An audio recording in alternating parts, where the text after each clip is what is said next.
નમસ્કાર વહાલા વિદ્યાર્થી મિત્રો, હું છું કનક સર. ઓમ ક્લાસીસ માં આપનું હાર્દિક સ્વાગત છે. આ અમારી YouTube ચેનલ તમે લાઈક, શેર અને સબસ્ક્રાઇબ કરો.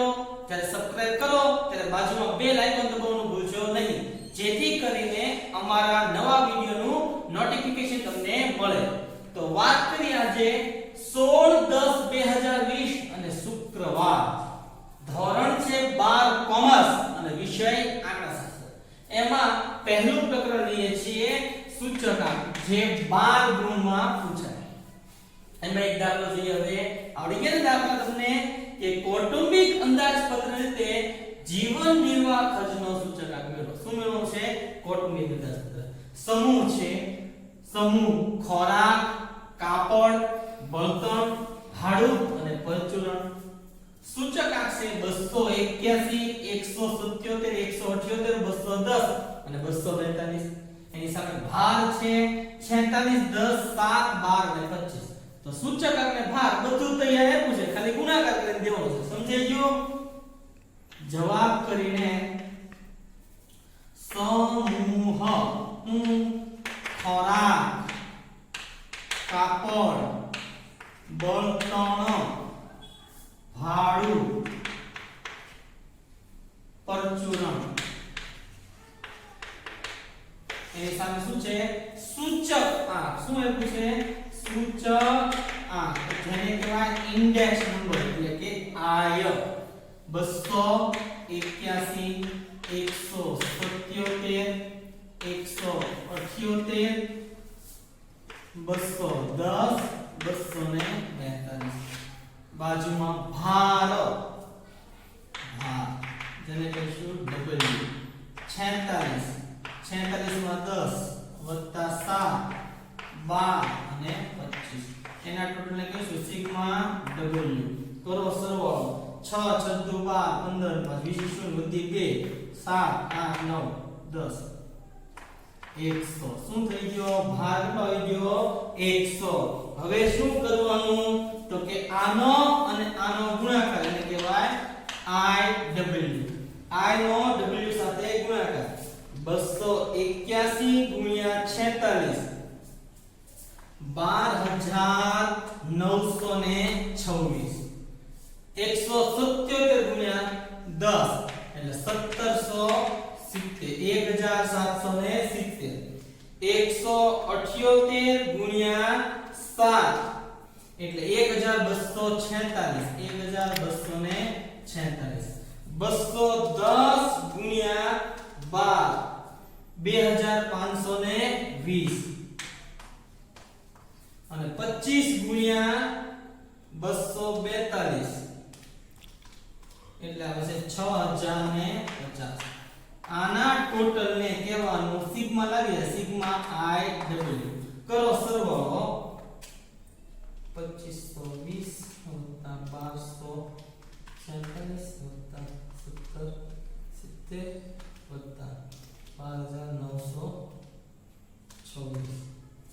ટોટલ આવે છે 24512.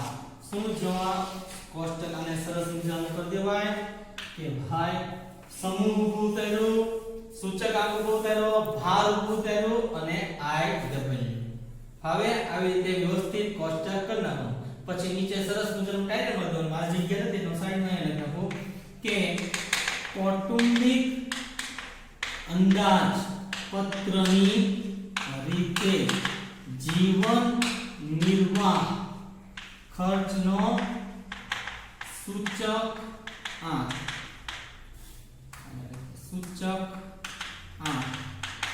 સિગ્મા IW ના છેદમાં સિગ્મા W. સિગ્મા IW ના છેદમાં સિગ્મા W. 24512 ભાગ્યા 100. સીધા પોઈન્ટ કાપવાનું રહે ને. 24512 છેદમાં કેટલા છે? 100. એટલે પાછળથી 2 પડી એટલે કાઢી નાખો. 245.12. શું આવશે? 245.12. સમજાઈ ગયું? હવે કે નહીં? જોઈ લો. ચાલો જોઈએ હવે એક બીજો દાખલો જોઈએ. મેં કીધું કે આ 2 માર્કમાં પૂછાય. આ દાખલો આમાંથી. ચાલો જોઈએ બીજો દાખલો જોઈએ. કૌટુંબિક અંદાજપત્ર રીતે જીવન નિર્વાહ ખર્ચનો સૂચકાંક મેળવો. સમૂહ ખોરાક, કાપડ, બળતણ, ભાડું અને પરચુરણ. સૂચકાંક છે 130, 150, 120, 160, 120. ભાગ છે 45, 20, 15, 10 ને 10. મેં કીધું એમ કે આ દાખલો 2 ગુણ અથવા 3 ગુણમાં પૂછાય અને આને જો 5 ગુણમાં પૂછવો હોય તો સ્માર્ટ લોકો શું કરે કે સૂચકાંક 2 વર્ગનો આપે. બરોબર? એટલે એક 2010 ને એક 2012 તો બેયનો દાખલો ગણો. ભાગ તો આ જ તે પણ 2010 માટે ગણાય ને 2012 માટે. IW થઈ જાય બે વાર અને બે દાખલાનું કમ્પેરીઝન જોઈએ છીએ. પણ પહેલું કામ શું કરશું? સમૂહ, ખોરાક, કાપડ, બળતણ, ભાડું અને પરચુરણ. એની સામે શું આપ્યું છે તો કે સૂચક આંક જેને કહેવાય I 130, 150, 120, 160 અને 120. ભાર W 45, 20, 15, 10 અને 10. એના ટોટલને કહેવાનું સિગ્મા W. કરો સરવાળો. 5 * 10 = 0 વધે 1 7 8 9 10 કેટલા થઈ ગયા 100. હવે બેયનો ગુણાકાર. શું કરશું? બંનેનો ગુણાકાર. તો I અને W નો ગુણાકાર એને કહેવાય IW. 130 ગુણ્યા 45 5850. 15 × 30 એટલે 3000. 120 ગુણ્યા 15 1800, 1600 અને 1200. આના ટોટલને કહીશું સિગ્મા IW બરાબર 50 16 8 × 24 + 2 10 ને 13 500 1800 + 1600 + 1200 + 3000 + 5850 13450. સરસ થઈ ગયું. આવું હું આપી દેવાનું એક કોષ્ટક આપી દેવાનું થાય. અને અહીંયા નીચે સરસ મજાનું ટાઈટલ મળ્યો ને કૌટુંબિક અંદાજ પત્રની રીતે જીવન નિર્વાહ ખર્ચનો સૂચક આંક જેને કહેવાય સિગ્મા IW જેમાં સિગ્મા W 13450 ભાગ્યા 100. બે પર કસરી નખાય 134.50. શું આવશે? 134.50. સમજાણું? આવશે કે નહીં? જોઈ લેજો. ચાલો જોઈએ હવે એક પાઠ્ય પુસ્તકનું ઉદાહરણ 19 જોઈએ. એક શહેરના કામદાર વર્ગને લગતી માહિતી નીચે મુજબ છે. તે પરથી 2014 અને 15 ના વર્ષો માટેના સામાન્ય સૂચકાંક મેળવો. કયો? 14 અને 15 માટે. જો આ કામદારના વર્ષ 2015 ના વેતનમાં વર્ષ 2015 માં 5% વધારો કરવામાં આવે તો તેમનું જીવન ધોરણ ટકાવી રાખવા માટે વેતનનો વધારો પૂરતો છે કે કેમ? બરોબર? એટલે 5% વધારો કરવામાં આવે છે. ક્યારે? 2015 તો પહેલા સમૂહ છે ખોરાક, કપડાં, બળતણ અને વીજળી, ઘર ભાડું અને પરચુરણ. ભાર છે 48, 18, 8, 12 અને 14. 2014 નો સૂચકાંક છે 210, 220, 210, 200, 210 અને 2015 નો ભાવના સમૂહનો સૂચકાંક છે 230, 225, 220, 200 અને 235. આટલી રકમ આપી છે. સમજાઈ ગઈ પહેલા? પણ શું છે 2014 અને 2015 આમ બે સૂચકાંક છે. તો સૌ પ્રથમ આપણે શું કરશું તો કે સમૂહ ઊભું ઉતારી દેવાનું, ભાર ઊભા ઉતારી દેવાના અને આટલું જ છે 2014 નો સૂચકાંક છે. આમ દાખલો ગણતા આવડે કે નહીં? बरोबर એટલે 2014 માટે દાખલો ગણવાનો પછી પાછો સમૂહ ભાર અને 2015 નો સૂચકાંક લઈ અને ઈ દાખલો ગણતા આવડે આમાં બે દાખલા ગણવાના જોઈ ગણેલો દાખલો છે તો આપણે સમૂહ ઉતાર્યા પહેલા ખોરાક કપડા બળતણ વીજળી ઘર ભાડું પરચુરણ અને કુલ ખર્ચ એનો ભાર તો સેમ જ છે 48 18 8 12 14 કરો જોઈ સરવાળો તો એનો સરવાળો એટલે 100 એટલે સિગ્મા ડબલ્યુ કેટલું એવું 100 અને એનો સૂચકાંક હવે કયો નવું ત્રીજું કોલમ વર્ષ 2014 ના ભાવનો સૂચકાંક આય પણ એને શું કહેશું I1 એટલે કે આપણે 14 ને 1 કહીએ બરોબર 210 220 210 200 અને 210 હવે શું કરવાનું આનો અને આનો ગુણાકાર W અને I1 એટલે 210 ગુણ્યા 48 એટલે ઈ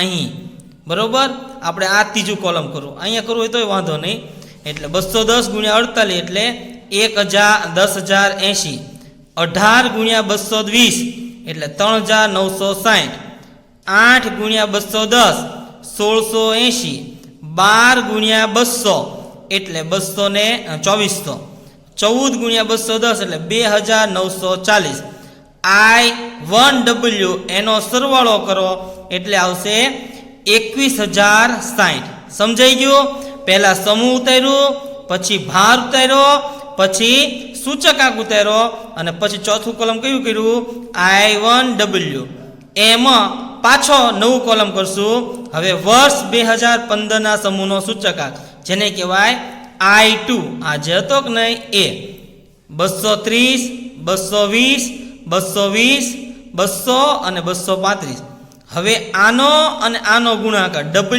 અને I2 48 ગુણ્યા 230 એટલે I2W 11040 18 ગુણ્યા 225 એટલે 4050 8 ગુણ્યા 220 એટલે 1760 12 ગુણ્યા 200 2400 14 ગુણ્યા 235 એટલે 3290 એના ટોટલને કહીશું સિગ્મા I2W 22540 સમજાણું ફાવે કે નહીં આમાં આવી રીતે કોષ્ટક તૈયાર કરી નાખો આમાં આ 6 કોલમ થઈ ગયા બરોબર આવી રીતે કોષ્ટક તૈયાર થઈ ગયું પછી શું કરાય હવે વર્ષ 2014 કરાય જ ને પહેલા તો શું કરશું વર્ષ 2014 માટેનો સૂચકાંક સિગ્મા IW છેદમાં સિગ્મા W સિગ્મા IW કેટલું હતું તો કે 21060 ભાગ્યા 100 એટલે શું આવી ગયું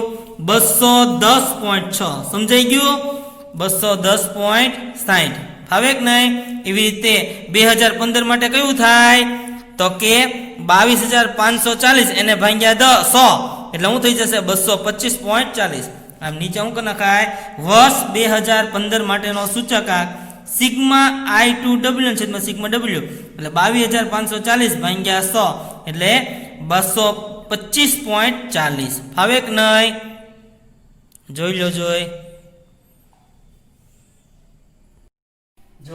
સમૂહ ઉતાર્યો ભાર ઉતાર્યો 2014 નો સૂચકાંક એટલે સિગ્મા IW ઉતાર્યા પછી આનો અને આનો ગુણાકાર કરવાનો કીધો ચોથું કોલમ શું કીધું I1W બરોબર એવી રીતે 2015 નો ભાર સૂચકાંક ઉતાર્યો એને કહીશું I2 અને પછી આનો ગુણાકાર એને કહેવાય I2W બરોબર એટલે આપણે 2014 નો સૂચકાંક શું મળ્યો તો કે વર્ષ 2000 માટેનો સૂચકાંક સિગ્મા IW છેદમાં સિગ્મા W પણ પહેલાનો હોય એટલે શું કહેવાય I1 ના છેદમાં W એટલે શું ગુણાકાર આવ્યો હતો તો કે 21060 ભાગ્યા 100 એટલે 200 પોઈન્ટ કાઢી નાખો 210.60 આમાં કઈ વાંધો એવી રીતે 2015 આનો જે સરવાળો આવ્યો હતો 22540 તો 2015 માટેનો સૂચકાંક સિગ્મા I2W એટલે સિગ્મા IW છેદમાં W પણ બીજું છે એટલે સિગ્મા I2W છેદમાં સિગ્મા W 22540 ભાગ્યા 100 એટલે 225.40 આમ થઈ ગયું 2014 નો સૂચકાંક તો કે 210.60 અને આનો કેટલો છે તો કે 225.40 એટલે સૂચકાંકમાં કેટલો વધારો થાય તો નીચે આમ લખવાનું કે વર્ષ 2014 કરતા 2015 માં કામદારના જીવન નિર્વાહ ખર્ચનો સૂચકાંક એટલે કે આ 225.40 આ સૂચકાંક એમાંથી આ સૂચકાંક બાદ કરો 210.60 એટલે કે 14.80% જેટલો વધારો થાય. કેટલો થાય? સૂચકાંકમાં કેટલો વધારો થયો 2014 ની સરખામણીમાં સૂચકાંકમાં? તો કે 14.80%. બરોબર. હવે એ એટલા ટકા વધારો થયો એટલે 210.60 છે 14% નો વધારો થયો તો 100 એ કેટલો થાય? એમ થાય જ નહીં. એટલે કે 2014 ની સરખામણીએ 2015 માં ટકાવારી વધારો કેટલો થયો કે ભાઈ જો 210.60 હોય ત્યારે 14.80 તો 100 એ કેટલા થાય? એટલે કે 100 ગુણ્યા 14.80 ભાગ્યા 210.60 એમ થાય. એટલે 14.80 ભાગ્યા 210.60 ગુણ્યા 100 હિસાબ કિતાબ ક્લિયર કરો એટલે કેટલો થાય? 7.03. કેટલો વધારો જોવે? 7.03. અને દાખલામાં શું કીધું હતું કે 5% નો વધારો વ્યાજબી છે કે નહીં? તો શું કહેવાય? નહીં. 5% નો વધારો શક્ય નથી. કેટલો જોવે? 7.03. બરોબર ને? એટલો વેતન વધારો હોવો જોઈએ. સમજાઈ ગયું? આવશે કે નહીં? જોઈ લો.